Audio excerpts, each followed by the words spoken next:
बाजार एक बार फिर से फेल हो गया। आखिरी चांस था क्या ये?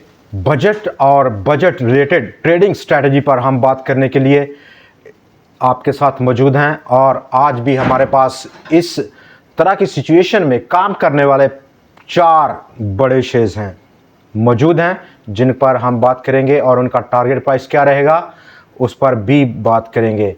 हमारे पाकिस्तान स्टॉक एक्सचेंज के साथियों, मैं मोहम्मद नईम और आप देख रहे हैं ज़फ़र सिक्योरिटीज़ प्राइवेट लिमिटेड को। हमारा ये रेगुलर और बाकायदा का प्रोग्राम जहां पर हम बाज़ार पर तमाम लिस्टेड स्टॉक्स पर और उसके साथ साथ इस वक्त की ट्रेंडिंग स्टोरीज़ पर बात करते हैं। और अगर आपने हमें अभी अभी ज्वाइन किया है, नए हमारे चैनल पर हैं, तो हमें सब्सक्राइब कीजिए ताकि हमारी और आपकी मुलाकात रोज़ाना की बुनियाद पर हो, कोई प्रोग्राम मिस ना हो सके। आज के दिन जहां पर हम बात कर रहे हैं और बहुत सारे हमारे दोस्त हमें लाइक करना ना भूलिए। कम से कम आज के दिन 2000 लाइक्स ज़रूर कीजिए, दिल बड़ा कीजिए और लाइक बटन को हिट कीजिए आज के दिन, ताकि हमारी और आपकी मोहब्बत जो है उसको हम जांच सकें कि कितनी गहरी है। आज पहला और इब्तदाई दिन था नए कारोबारी हफ्ते का, जहां पर बाजार आज बेहतरी के साथ खुला और ऑलमोस्ट चौथी बार 1,20,000 से ऊपर ट्रेड किया। 1,20,600 और 90 पॉइंट्स का इंट्राडे हाई रहा। चौथी बार फिर से फेल हुआ। बाजार की क्लोजिंग मनफी रही, 813 पॉइंट्स की कमी रही। आज के इंट्राडे हाई और आज की क्लोजिंग 1,18,877 पॉइंट्स के दरमियान फासला बहुत बढ़ गया। 1,730 पॉइंट से ज़ायद का फासला रहा।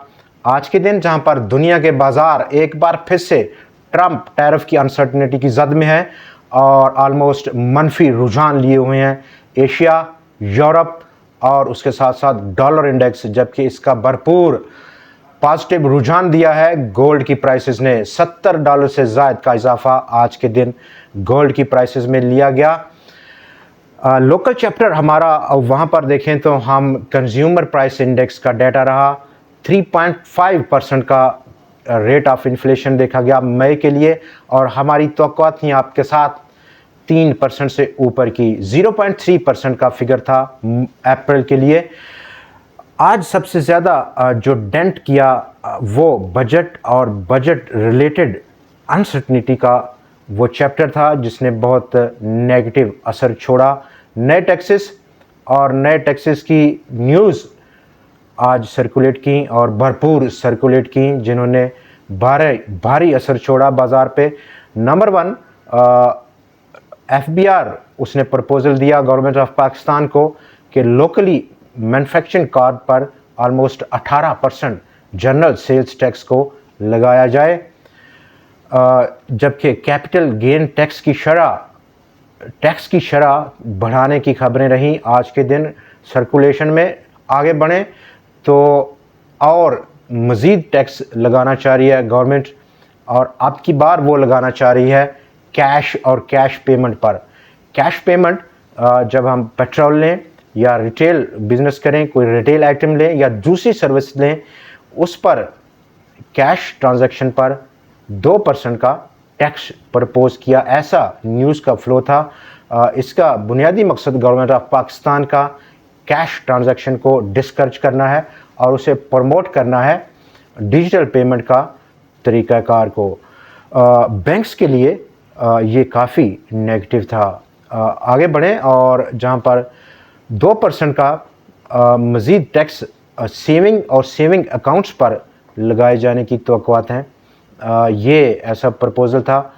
सेविंग अकाउंट्स प्लस जो बैंकिंग डिपॉजिट्स हैं उन पर 2% का टैक्स आयद किए जाने की तवक्कुआत ख़बरें, और उसका नेगेटिव इम्पैक्ट डेफिनेटली होगा बैंकिंग और बैंकिंग सेक्टर पर। इस नए टैक्स का अगर ये जो न्यूज़ है वो एक्चुअली बजट में प्रपोज की जाती है और अप्रूव की जाती है।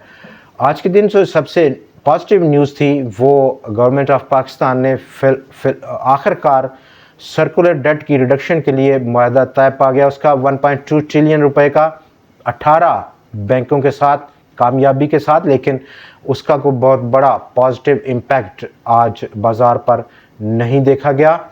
और इसकी बुनियादी वजह बजट रिलेटेड नए टैक्सेस की जो सर्कुलेशन है, रूमर्स हैं, वो वजह बनी है। चूँकि ये आखिरी हफ्ता है, ईद से पहले आखिरी हफ्ता है और बजट से पहले भी ईद की लंबी छुट्टियां रहेंगी और उसके बाद अगले हफ्ते बजट का पेश होना है। तो ये चीज़ भी यहाँ पर रिटेल और छोटे सरमायाकारों को बाज रखे हुए है कि बाज़ार में वो बड़ी पोजीशन ले सकें। वॉल्यूम्स कम देखे गए। इसी कनेक्शन में आज 40% की कमी हुई। ऑलमोस्ट 59 करोड़ शेयर से ज़्यादा का काम था बाज़ार में फ्राइडे के मुकाबले में, जहां पर 1 अरब शेयर्स ट्रेड किए गए थे। मालियत भी काफ़ी कम देखी गई। 29 अरब रुपया आज की मालियत रही इन शेयर्स की, 45.5 अरब रुपए के मुकाबले में। वॉल्यूम्स का घट जाना हम मज़ीद एक्सपेक्ट करेंगे आने वाले जो 3 ट्रेडिंग सेशंस हैं ईद की छुट्टियों से पहले, और इस दौरान में जो बजट रिलेटेड न्यूज़ का फ़्लो है वो बाज़ार को बदस्तूर अपनी गिरफ्त में रखेगा।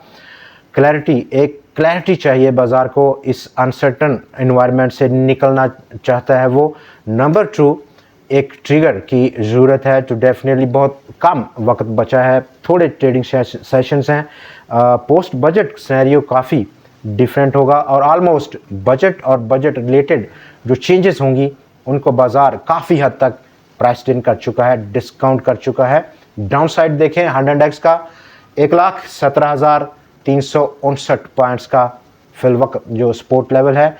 तो क्या ये चौथी बार बाज़ार का 1,20,000 से ऊपर ट्रेड होना और उसका फेल हो जाना क्या इंडिकेट कर रहा है? तो बड़ा एक क्लियर मैसेज है कि चांस तो था, वो आखिरी था।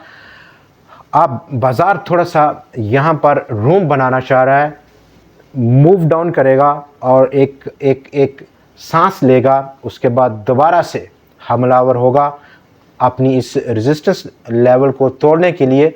तो इस दौरान में जो टाइम पीरियड है वो हम डिफ़ाइन करने की ज़रूरत है कि कितना वक्त उसको दरकार होगा बाज़ार को दोबारा से पेस बनाने में और मोमेंटम बनाने में।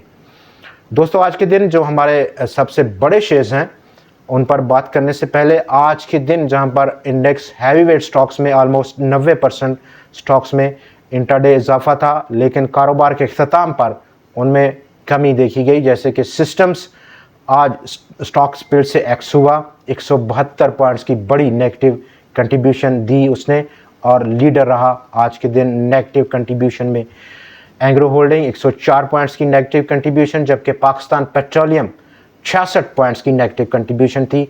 फौजी fertiliser company, lucky cement, MCB, maple leaf, Engro fertiliser, OGDC, DG Khan, माड़ी या फिर फौजी सीमेंट हो, इन तमाम शेयर्स ने अपना वज़न मनफी छोड़ा है बाज़ार पर।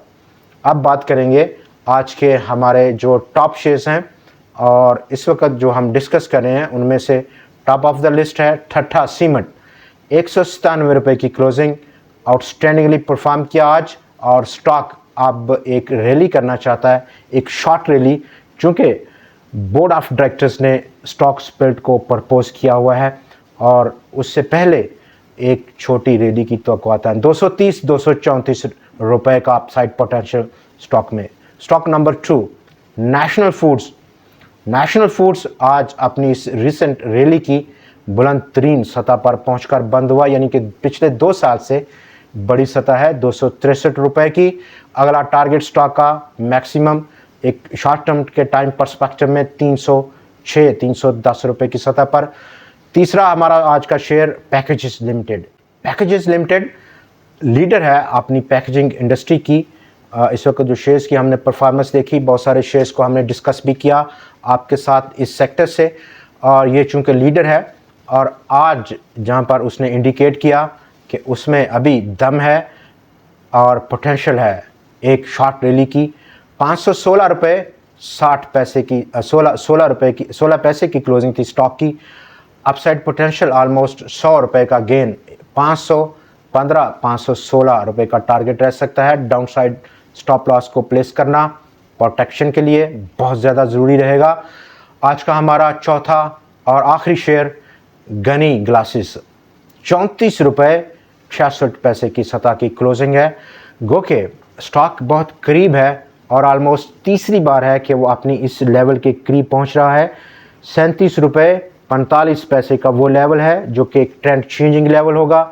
उसके बाद हम स्टॉक में एक पोटेंशियल रैली देख सकेंगे और वो रैली स्टॉक को ले जा सकती है 54 से 55 रुपये की सतह पर। चूँकि अभी ब्रेकआउट नहीं है और इंतज़ार करना होगा इस लेवल के ब्रेकआउट होने का, और फिर जो रिस्क है वो मिनिमम साइड पर होगा और जो प्रॉफिट का मार्जिन है वो बेसिकली मैक्सिमम साइड पर होगा। आज के लिए इस वीडियो में हम आपसे इजाज़त चाहेंगे। कल फिर से आपसे मुलाकात रहेगी नए एनालिसिस, नए स्टॉक्स और कुछ नई ट्रेंडिंग स्टोरीज़ के साथ। देखना ना भूलिएगा। खुदा हाफिज़।